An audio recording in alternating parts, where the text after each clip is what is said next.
Waalaikumsalam warahmatullahi wabarakatuh. Perkenalkan, kami dari kelompok 1 akan memaparkan materi yang berjudul perilaku konsumen teori kardinal. Langsung saja materi pertama yang akan disampaikan oleh Amelisa.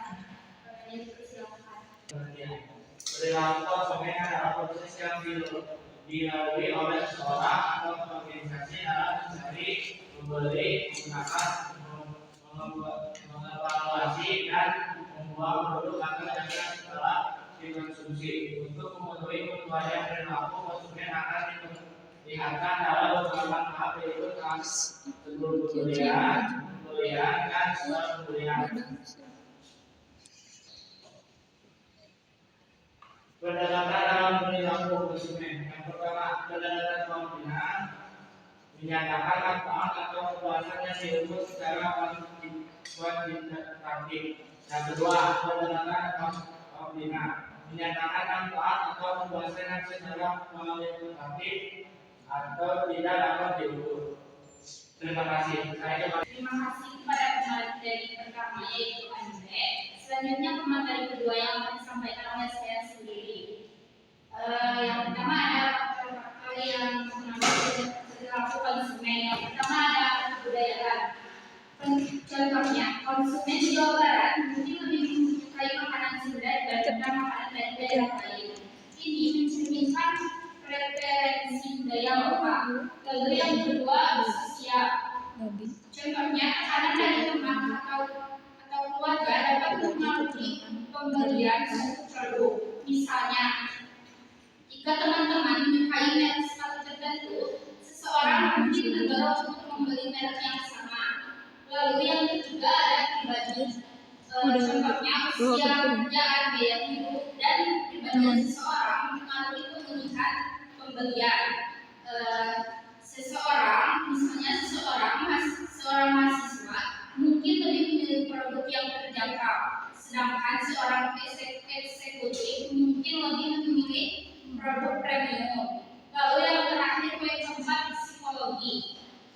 Contohnya motivasi, persepsi, pembelajaran, dan kepercayaan mempengaruhi bagaimana konsumen memproses informasi dan membuat keputusan pembelian. Misalnya iklan yang menarik secara psikologis dapat meningkatkan penjualan. Selanjutnya, pendekatan nilai guna kardinal. Ukuran kepuasan dalam teori pendekatan kardinal ini adalah nilai guna atau tingkat kepuasan.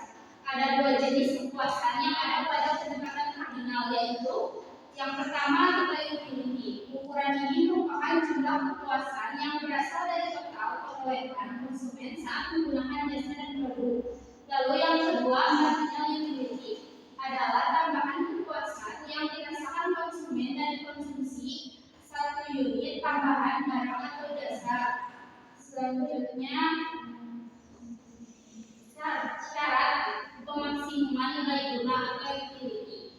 Syarat pemaksimuman nilai guna adalah bahwa setiap rupiah yang dikeluarkan untuk membeli unit tambahan dari berbagai jenis barang harus memberikan nilai guna yang sama besarnya. Selanjutnya, konsep penting dalam pendekatan kardinal. Yang pertama, nilai utility. Yang dimaksud dengan nilai utility adalah total dari mengkonsumsi barang atau jasa. Lalu yang kedua, marginal utility. Yang dimaksud marginal utility adalah pertambahan atau selisih dari mengkonsumsi barang atau jasa. Lalu yang ketiga, law of dimensi marginal utility adalah hukum yang menyatakan tambahan kepuasan yang semakin menurun. Mungkin dicukupkan sekian pemateri yang dari saya. Selanjutnya pemateri ketiga. Terima kasih kepada moderator. Selanjutnya dalam nilai guna utility kardinal itu tambahan nilai guna yang akan diperoleh seseorang dan mengkonsumsikan suatu barang akan menjadi semakin sedikit apabila orang tersebut terus-menerus menambah konsumsinya ke atas barang tersebut, dan pada akhirnya tambahan nilai guna akan menjadi negatif. Selanjutnya ada jenis nilai guna utility.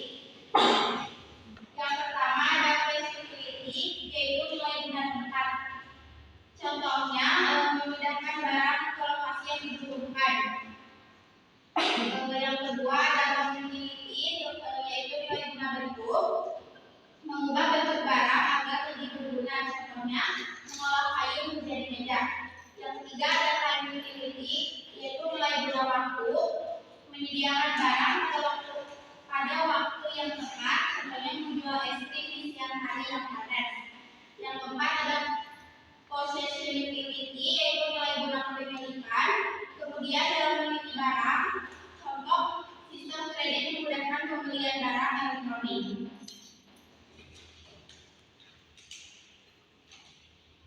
Selanjutnya ada rumus. Di situ ada NU adalah marginal utility dan delta TU dibagi delta I sama dengan TU2 dikurangi TU1 dibagi I1 dan I2.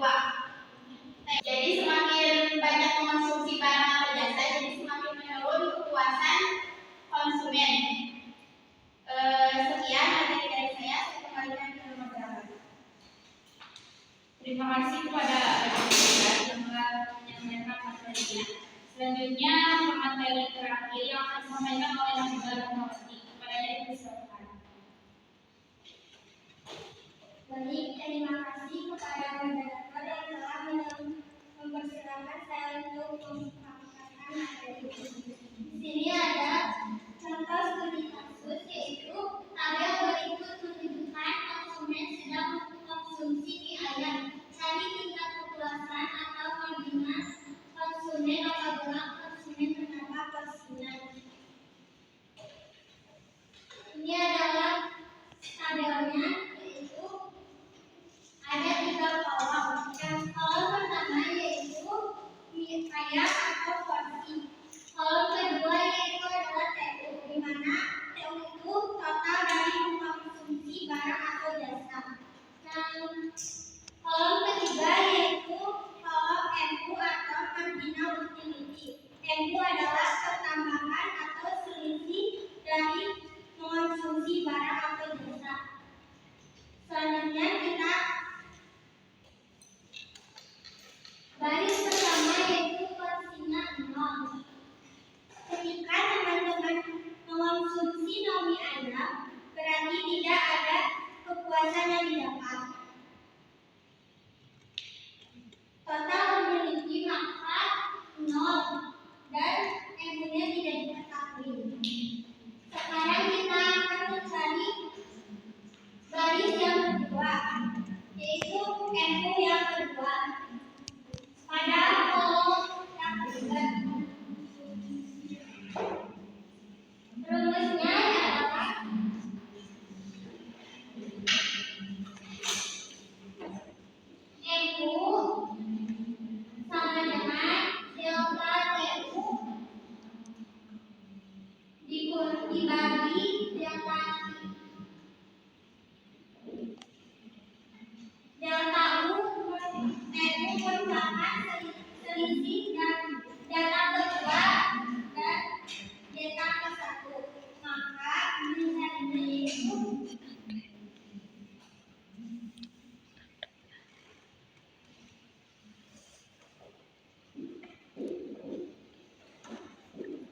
Selanjutnya yaitu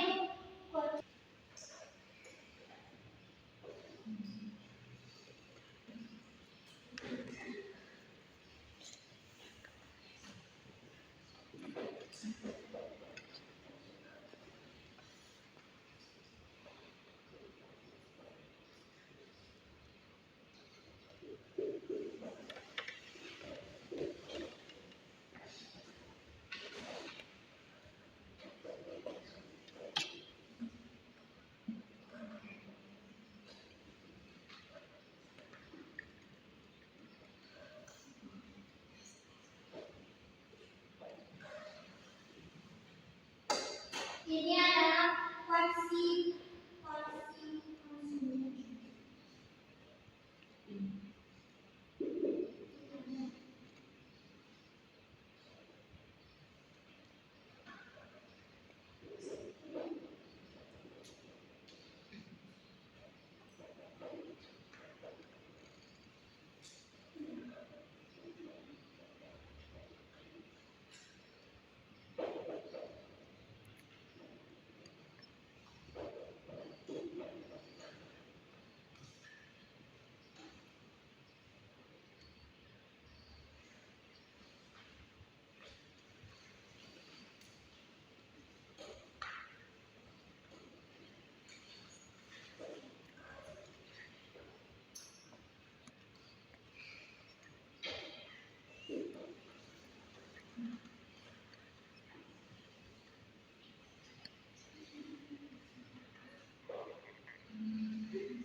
Jadi korbannya begini, kurang lebih begini.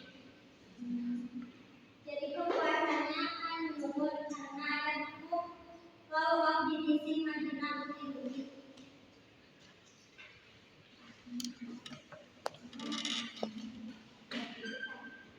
Semakin banyak mengkonsumsi mie ayam, maka kepuasannya semakin berkurang. Saya kembalikan kepada penjelasan. Terima kasih kepada Ratmawati pemateri terakhir di presentasi kali ini. Selanjutnya yaitu sesi tanya jawab. Barangkali dari teman-temannya ada yang mau bertanya kepada kami. Silakan ya. Boleh. Boleh. Dari kelompok 4 izin bertanya. Bagaimana konsumen menentukan kombinasi barang yang dikonsumsi menurut teori kardinal? Terima kasih. Silakan. Perkenalkan, nama saya Amanda dari kelompok 4. Izin bertanya, apa kelemahan utama teori kardinal dalam menjelaskan perilaku konsumen? Nah, saya baik konsen dari kelompok 4 itu bertanya apa asumsi utama dalam teori utilitas kardinal? Saya akan menjawab pertanyaan dari Arya. Bagaimana konsumen menentukan kombinasi barang yang dikonsumsi menurut teori kardinal? Jawabannya, konsumen akan memilih kombinasi barang yang memberikan utilitas total tertinggi dengan mempertimbangkan harga relatif dari masing-masing barang dan utilitas kardinal per rupiah yang didapat dari setiap orang. Untuk selanjutnya, saya akan menjawab pertanyaan dari Amanda. Pertanyaannya, apakah memajukan materi kardinal dalam menjelaskan perilaku konsumen? Yaitu kelemahannya mengukur kepuasan kuantitatif, sangat subjektif dan sulit distandarisasi. Cukup. Terima kasih. Saya akan menjawab dari pertanyaan apa asumsi utama dalam teori utilitas kardinal. Yang pertama, konsumen bersifat rasional. Yang kedua, utilitas dapat diukur dengan angka. Yang Tiga, hukum dimiliki marginal utility. Baik, mungkin dicukupkan sekian presentasi dari kelompok kami. Adapun kesimpulannya yaitu dari teori perilaku konsumen dengan pendekatan kardinal adalah bahwa kepuasan konsumen dapat diukur secara kualitatif melalui total utility dan marginal utility, sehingga membantu memahami bagaimana konsumen membuat keputusan pembelian berdasarkan tingkat kepuasan yang diperoleh.